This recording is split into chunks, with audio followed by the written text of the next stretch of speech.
హరీష్ రావు మాట్లాడుతున్నారు. ఇప్పుడు లైవ్ చూద్దాం. వీరికి సంఘీభావం తెలియజేయడానికి ఇక్కడికి వచ్చిన పూర్వ విద్యార్థులకు, బీఆర్ఎస్ నాయకులకు, ఇక్కడికి వచ్చిన పోలీస్ మిత్రులకు, మీడియా మిత్రులకు అందరికీ పేరు పేరున నమస్కారం. నేను ఈరోజు ఒక ప్రజాప్రతినిధిగా కంటే కూడా మీలో ఒకడిగా, ఒక పూర్వ విద్యార్థిగా, ఈ కాలేజీలో చదువుకున్న విద్యార్థిగా మీకు సంఘీభావం తెలియజేయడానికి ఇక్కడికి రావడం జరిగింది. రేవంత్ రెడ్డి పాలన ఎట్లయిపోయిందంటే పిచ్చోడి చేతిలో రాయిలాగా మారిపోయింది. ఇవాళ రేవంత్ రెడ్డి గారు ఈ పాలిటెక్నిక్ విద్యను తీసుకుపోయి శక్తిలో కలుపుతున్నా అంటున్నాడు, ఐటీఐలతో కలుపుతున్నా అంటున్నాడు. అసలు ఎందుకు కలిపిండో మీకు అర్థమైందా? అసలు ఏంటి ఆ శక్తి, ఏంది ఆ యూనివర్సిటీ ఏంటి? అసలు ఆ స్కిల్ యూనివర్సిటీ అనేది ప్రభుత్వ యూనివర్సిటీ కాదు. PPP model, public private partnership లో ఏర్పాటు చేసిందే స్కిల్ యూనివర్సిటీ. ఆ స్కిల్ యూనివర్సిటీ ఒక 3 ఏళ్ల దాకా రాష్ట్ర ప్రభుత్వం సహకారం అందిస్తుంది. 3 ఏళ్ల తర్వాత స్కిల్ యూనివర్సిటీ దాని కాళ్ళ మీద అది నిలబడాలి, పిల్లల దగ్గర ముక్కుపిండి ఫీజు వసూలు చేయాలి, లెక్చరర్లకు జీతాలు ఇవ్వాలి, కాలేజీ స్వయంగా తనకు తాను యూనివర్సిటీ నడుపుకోవాలన్నది నేను చెప్పట్లా, పిల్లలు చెప్పట్లేదు, స్కిల్ యూనివర్సిటీ చట్టములోనే పొందుపరచబడ్డది. Which is a PPP model. ఇలా ప్రభుత్వ పాలిటెక్నిక్లను తీసుకుపోయి ఎందుకు ప్రైవేట్ పరం చేస్తున్నావు రేవంత్ రెడ్డి? ఇలా రాష్ట్రంలో 113 పాలిటెక్నిక్లు ఉన్నాయి. గవర్నమెంట్ అండ్ ప్రైవేట్ కలిపి 1,00,000 మంది పాలిటెక్నిక్ విద్యార్థులు చదువుకుంటా ఉన్నారు. ఈ రేవంత్ రెడ్డి తుగ్లక్ నిర్ణయంతో 1,00,000 మంది పాలిటెక్నిక్ విద్యార్థుల భవిష్యత్తు ప్రశ్నార్థకంగా మారబోతా ఉంది. ఇలా అర్థం చేసుకోవాల్సింది, రేవంత్ రెడ్డి ఏం చేసే ప్రయత్నం చేస్తున్నాడు?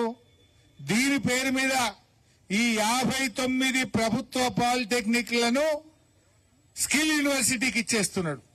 Skill university is a private university which is not అంటే ఇవాళ ప్రభుత్వ ఆస్తులను, 100,000 కోట్ల రూపాయల విలువ కలిగిన భూములను, భవనాలను, ఈ 59 పాలిటెక్నిక్లను ప్రైవేట్ కప్పచెప్పే కుట్ర చేస్తా ఉన్నాడు రేవంత్ రెడ్డి. రేపు వాళ్ళు ఏం చేస్తారు? ఈ పాలిటెక్నిక్ లో ఉన్నటువంటి భూములను అమ్ముకుంటారు. ఈ పాలిటెక్నిక్లను కుదబెట్టి, ఆస్తులను కుదబెట్టి రేపు బ్యాంకుల్లో అప్పులు తేవడానికి రేవంత్ రెడ్డి గారు చేస్తున్నాడు. సూర్యుడి చుట్టూ భూమి తిరిగేది ఎంత నిజమో, భూముల చుట్టూ రేవంత్ రెడ్డి తిరిగేది కూడా అంతే నిజం. రేవంత్ రెడ్డికి ఈ పాలిటెక్నిక్ ఆస్తుల మీద కన్నుబడ్డది. ఈ పాలిటెక్నిక్ ఆస్తులను అమ్ముకోవడానికి, ఈ పాలిటెక్నిక్ ఆస్తులను పెట్టి బ్యాంకుల్లో అప్పులు తేవడానికి ఒక కుట్ర చేస్తా ఉన్నాడు. ఈ పిల్లల భవిష్యత్తు గురించి ఆలోచిస్తలేడు. ఈ పిల్లలు ఇలా పాలిటెక్నిక్ పిల్లలు ఏం కోరుకుంటున్నారు? స్కిల్ కావాలి, ఉద్యోగము కావాలి. ఈ పిల్లలు మంచి శిక్షణ కావాలి, ఉన్నత విద్యా అవకాశాలు ఉండాలి అని కోరుకుంటున్నారు. ఇలా ఉద్యోగం కావాలి, స్కిల్ కావాలి, ఉన్నత విద్యా అవకాశాలు కావాలి. ఇలా పాలిటెక్నిక్ విద్యార్థులంటే కేవలం బ్లూ కాలర్ జాబ్స్ చేసే వాళ్ళు కాదు, వైట్ కాలర్ జాబ్స్ కూడా చేసే విద్యార్థులు పాలిటెక్నిక్ విద్యార్థులు. నేను నీటిపారుదల శాఖ మంత్రిగా పనిచేశాను. డిప్లొమా సివిల్ ఇంజనీరింగ్ చదివిన వాళ్ళు ఎంతో మంది ఏఈలుగా, డిప్టీలుగా, ఈఈలుగా ఉన్నతమైన స్థానాల్లో గెజిటెడ్ ఆఫీసర్లుగా పనిచేసినారు. రాష్ట్రంలో పనిచేసే మోటార్ వెహికల్ ఇన్స్పెక్టర్లు సగం మంది ఈ మాసప్ ట్యాంక్ పాలిటెక్నిక్ లో చదివిన వాళ్ళే. ఏ ఎంవీఐలుగా, ఎంవీఐలుగా, ఆర్టీఓలుగా పనిచేస్తున్నారంటే వాళ్ళంతా పాలిటెక్నిక్ విద్యార్థులే. ఈరోజు HMWS, Hyderabad metro water works లో పనిచేస్తున్న ఇంజనీర్లో సగం మంది మన పాలిటెక్నిక్ విద్యార్థులే. అంటే పాలిటెక్నిక్ అంటే బ్లూ కాలర్ జాబ్స్ కాదు, పాలిటెక్నిక్ అంటే వైట్ కాలర్ జాబ్ చేసేటువంటి విద్యార్థులు కూడా. ఇవాళ ఈ విద్యార్థులను తీసుకుపోయి నువ్వు ఐటీఐలతో కలపడం అంటే ఇది డిగ్రేడ్ చేయడం అవుతుంది. పాలిటెక్నిక్ విద్యార్థుల భవిష్యత్తుతో ఇది చెలగాటమైతుంది.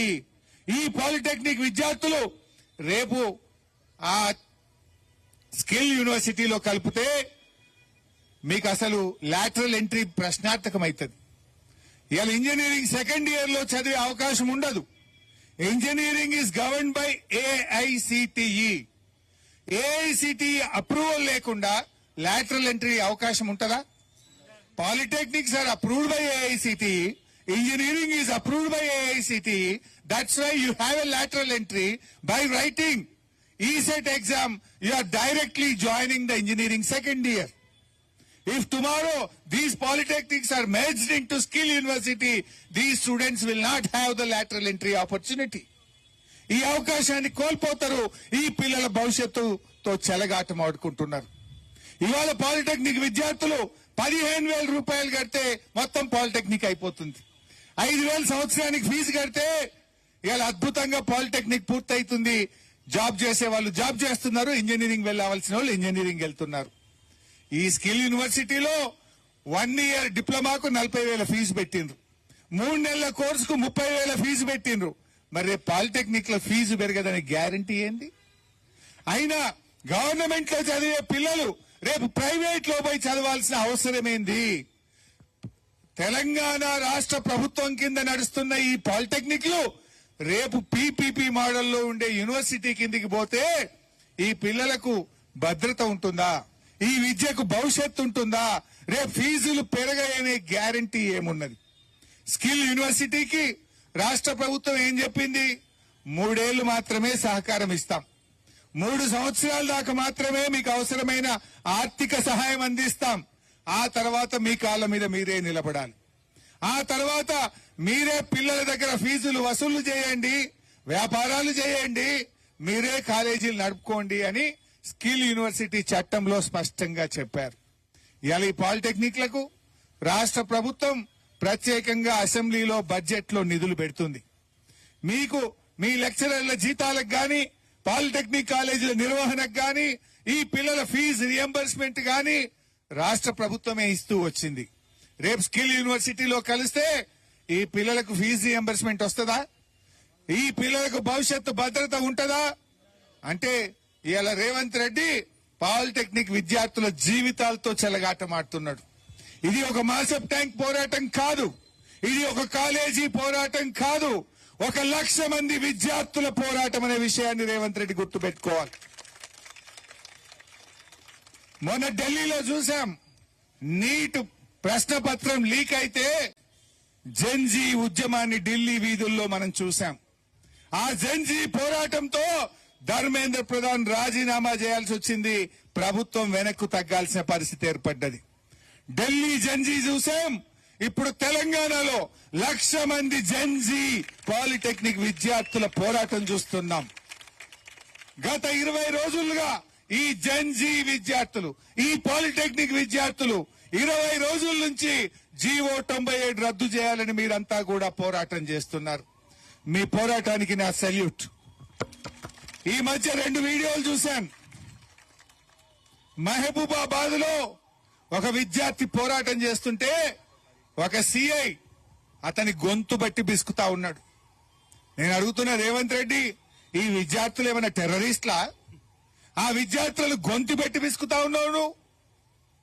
మొన్నెక్కడో ఒక పోలీస్ అధికారి ఒక పాలిటెక్నిక్ అబ్బాయిని సూర్యాపేటలో అరెస్ట్ చేస్తే పాలిటెక్నిక్ అమ్మాయిలంతా పోయి చుట్టుముట్టి ఆ అబ్బాయిని విడిపించి తీసుకొచ్చిన వీడియో కూడా మనం చూసాం. రేవంత్ రెడ్డి, జెన్జీని తక్కువ అంచనా ఏకు. నరేంద్ర మోడీని, కేంద్ర ప్రభుత్వాన్ని గడగడలాడించింది ఈ తరం జెన్జీ. నువ్వెంత రేవంత్ రెడ్డి? మా 1,00,000 మంది పాలిటెక్నిక్ విద్యార్థులు ఒక్కటై కదిలితే నువ్వు సెక్రటరియట్లో అడుగు పెడతావా? గుర్తుపెట్టుకో, ఇది మున్పటి జెన్జీ కాదు. ఏదో రీల్స్ చేసి, రీల్ పోస్ట్ చేసి మర్చిపోయే జెన్జీ కాదు.